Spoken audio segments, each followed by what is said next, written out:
चलिए जी, नमस्कार। स्वागत है आप सभी को हैंडसम भोजपुरी में। देखिए, एक गाना आ गया है, बिना बताए रिलीज कर दिया गया है। जी हाँ, टीजर आ गया है डायरेक्ट। किस चैनल पे आया है, क्या आया है, सब बताने वाले हैं। आप लोग चैनल पे ना है तो सब्सक्राइब करिए, वीडियो को लाइक करके शेयर करिए। तो गाना जो है उसका नाम है चाल नवाबी।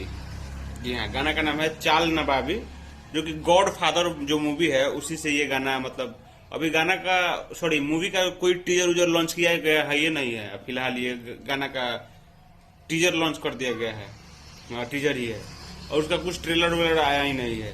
तो यही एक गाना आ रहा है चाल नवाबी, गॉड फादर से, खेसारी लाल यादव और प्रियंका सिंह गाए हुए हैं।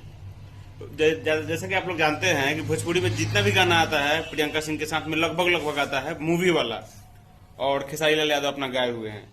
और इस मूवी में जो एक्ट्रेस काम की हुई है भली बात ही पता होगा आप सभी को, जिसका नाम है यामिनी सिंह, वही इस वीडियो में भी है।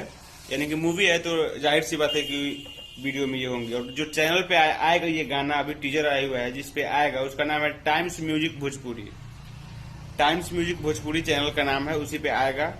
तो गाना बहुत ही जबरदस्त होने वाला है। बिना सुने बता रहे हैं, टीजर आ गया है, टीजर से कुछ अनुमान लगा लो जा करके। और गॉड फादर का ये है जो आने वाला है, ये गॉड फादर का है गाना। तो वीडियो कैसा लगा कमेंट करो, चैनल पे ना हो तो सब्सक्राइब करके वीडियो को लाइक करके शेयर करो। हम मिलते हैं नए वीडियो में साइंस कुछ जबरदस्त अपडेट लेकर, कुछ खास अपडेट लेकर। तब तक के लिए शेयर करो, गर्दा उड़ाओ, हम मिलते हैं।